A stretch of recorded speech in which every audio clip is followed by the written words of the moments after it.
इस वीडियो में है क्लास 10th की एक्सरसाइज 5.2 का क्वेश्चन नंबर 1। क्वेश्चन में दिया है fill in the blanks in the following table given that A is the first term, D is the common difference and A N is the nth term of the A P. Question number 1 में हमें ये table दिया गया है, इसमें जो भी blank space है वो हमें फिल करना है। ए इसमें फर्स्ट टर्म है, डी कॉमन डिफरेंस है और ए एन हमारी nth टर्म है ए पी की। सो क्वेश्चन नंबर 1 के टोटल 5 पार्ट्स है, सभी को हम सोल्व करेंगे इस फॉर्मूले का यूज करके ए एन इक्वल्स टू में ए प्लस एन माइनस 1 डी, क्योंकि आप देख सकते हो ए डी एन और ए एन में से कोई एक वैल्यू हमें नहीं दी गई है, उसी को हमें फाइंड करके ब्लैंक स्पेस में फिल करना है। सो फर्स्ट वाले पार्ट को करते हैं। सबसे पहले इसमें ए की वैल्यू 7 है, डी की 3, एन की 8 और ए एन की हमें फाइंड करनी है। सो जो भी हमारी ये वैल्यूज़ हैं इनको फॉर्मूले में पुट करके सोल्व करेंगे।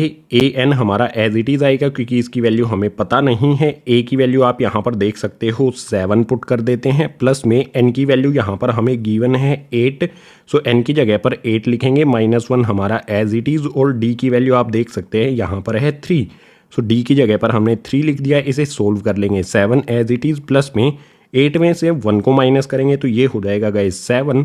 ब्रैकेट हम एज इट इज़ लगा देंगे, 3 इसमें मल्टीप्लाई है। फिर आगे सोल्व करेंगे तो 7 प्लस में 7 3 7 को 3 से मल्टीप्लाई करेंगे तो ये हो जाएगा 21। 7 प्लस में 21 इनको ऐड करेंगे तो ये आ जाएगा 28। ए एन की वैल्यू आ गई हमारी 28, जो इस ब्लैंक स्पेस में हम फिल कर देंगे। सो ये हो गया हमारे फर्स्ट पार्ट का आंसर। बिल्कुल इसी तरह से सेकेंड वाला पार्ट करेंगे। सेकेंड पार्ट में ए की वैल्यू 18 है, डी की वैल्यू हमें पता लगानी है, एन की वैल्यू 10 है और ए एन की वैल्यू 0 है। सो जो भी वैल्यूज़ हैं इनको पुट कर देते हैं। ए एन की वैल्यू 0 है, इक्वल्स का साइन लगाएंगे। ए की वैल्यू माइनस में 18 है, प्लस में एन की वैल्यू हमें दी गई है 10 -1 एज इट इज़ और डी की वैल्यू हमें फाइंड करनी है तो डी हमारा एज इट इज़ यहाँ पर आ जाएगा। वैल्यूज़ हमने पुट कर दी हैं, अब सिंपली सोल्व कर लेते हैं। इस तरफ -18 इस तरफ लेकर आएंगे तो ये हो जाएगा प्लस का 18 इक्वल्स टू में यहाँ पर देखो गाइज 10 -1, 10 में से 1 को माइनस करेंगे तो ये हो आ जाएगा 9 और डी हमारा इसके साथ मल्टीप्लाई है तो डी एज इट इज़ आ जाएगा। अब जो ये 9 है डी के साथ मल्टीप्लाई, इसको इस साइड में भेजेंगे। इस साइड हमारा 18 एज इट इज़, इक्वल्स का साइन लगाएंगे, आएगा डी। 9 यहाँ पर मल्टीप्लाई है, इस साइड आगे होएगा डिवाइड में। सो 9 से 18 को कैंसिल करेंगे 2 जा पर, यानी हमारी डी की वैल्यू आ गई 2। इसे ब्लैंक स्पेस में यहाँ पर फिल कर देते हैं, डी की वैल्यू यहाँ पर लिख देते हैं 2। यही होगा हमारे सेकंड पार्ट का आंसर। बिल्कुल इसी तरह से थर्ड वाला पार्ट करेंगे। थर्ड वाले पार्ट में गाइज हमें डी की वैल्यू दी गई है -3, एन की वैल्यू 18, ए एन की वैल्यू -5, हमें ए की वैल्यू फाइंड करनी है। सो वैल्यू पुट करते हैं फॉर्मूले में। ए एन की वैल्यू हो जाएगी -5 इक्वल्स टू में ए की वैल्यू हमें फाइंड करनी है, प्लस में एन की वैल्यू हमें दी गई है 18 माइनस का 1 एज इट इज़ और डी की वैल्यू हमें दी गई है -3। जो भी वैल्यूज़ हमें यहाँ पर दी गई थी वो हमने पुट कर दी हैं। अब सोल्व करते हैं, फाइंड करते हैं ए की वैल्यू। सो सबसे पहले यहाँ पर -5 as it is equals to में ए भी एज इट इज़ आ जाएगा। 18 में से 1 को माइनस करेंगे तो ये आ जाएगा गाइज हमारा 17 और इसमें मल्टीप्लाई होगा -3।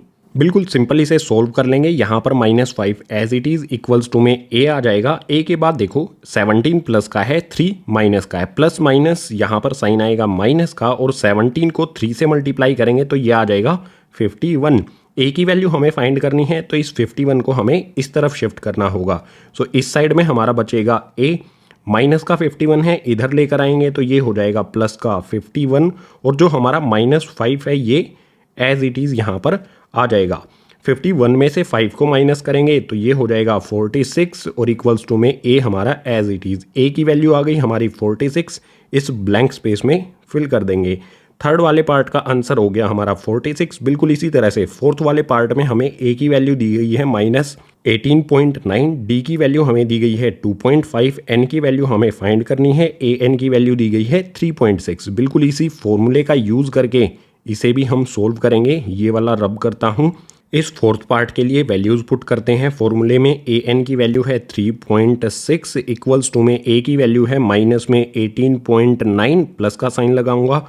एन की वैल्यू हमें फाइंड करनी है तो एन और -1 एज इट इज़ रहेगा। डी की वैल्यू हमारी आ जाएगी 2.5।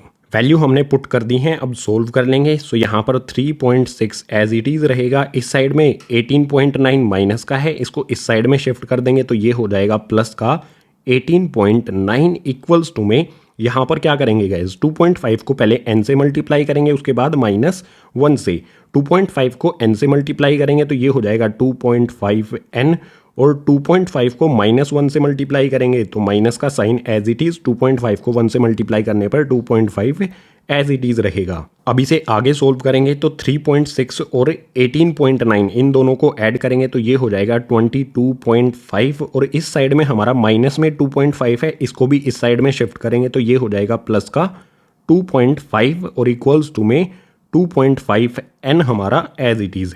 इसको हमने इस साइड में शिफ्ट कर दिया और ये वाली वैल्यू हमारी एज इट इज़ यहाँ पर आ गई। यहाँ पर ऐड करेंगे 22.5 प्लस में 2.5 को तो ये आ जाएगा गाइज हमारा 25 इक्वल्स टू में 2.5 n हमारा एज इट इज़। अब हमें n की वैल्यू फाइंड करनी है तो 2.5 को हमें इस साइड में शिफ्ट करना पड़ेगा। इस साइड में हमारा 25 as it is equals to में लगा देते हैं n के साथ मल्टीप्लाई है 2.5 तो इधर भेजेंगे तो हो जाएगा डिवाइड में, सो डिवाइड में यहाँ पर आ गया 2.5। गाइज अगर हमें नीचे से पॉइंट हटाना है तो ऊपर हम 0 लगा सकते हैं, सो इस पॉइंट को कट करके ऊपर लगा देते हैं 0। नीचे हो गया हमारा 25, ऊपर 250। 25 के टेबल में 250 कब आता है, 10 पर, सो n की वैल्यू हमारी आ गई गाइज 10। फोर्थ पार्ट का आंसर हो गया हमारा 10। बिल्कुल इसी तरह से लास्ट वाला पार्ट भी हम सोल्व कर देंगे। लास्ट वाले पार्ट के लिए हमें a की वैल्यू दी गई है 3.5, d की वैल्यू दी गई है 0, n की वैल्यू दी गई है 105 और an की वैल्यू हमें फाइंड करनी है। सो इसी फॉर्मूले में वैल्यू पुट करेंगे। रब करता हूँ इस फोर्थ वाले पार्ट को। सो पुट करते हैं फिफ्थ पार्ट के लिए वैल्यू। an की वैल्यू हमें फाइंड करनी है तो an एज इट इज़ आ जाएगा। a की जगह पर हम लिखेंगे 3.5 a की वैल्यू, इसके बाद प्लस का sign as it is. n की वैल्यू क्या है गाइज 105 और -1 एज इट इज़, और d की वैल्यू हमें दी गई है 0। सभी वैल्यूज़ हमने पुट कर दी हैं तो an की वैल्यू क्या होगी गाइज, देखो सिंपली an की वैल्यू हो जाएगी 3.5, क्योंकि ये वाली टर्म हो जाएगी हमारी 0। इस पूरे ब्रैकेट से अगर हम 0 मल्टीप्लाई करेंगे तो ये 0 हो जाएगा, बचेगा क्या हमारा 3.5। सो an की वैल्यू आ गई हमारी 3.5, यही हमें फाइंड करनी थी फिफ्थ पार्ट के लिए। सो फिफ्थ पार्ट का जो ये ब्लैंक स्पेस है इसमें लिख देंगे 3.5। फर्स्ट से लेके फिफ्थ तक सभी ब्लैंक स्पेसेस हमने फिल कर दिए हैं तो क्वेश्चन नंबर 1 हुआ कंप्लीट।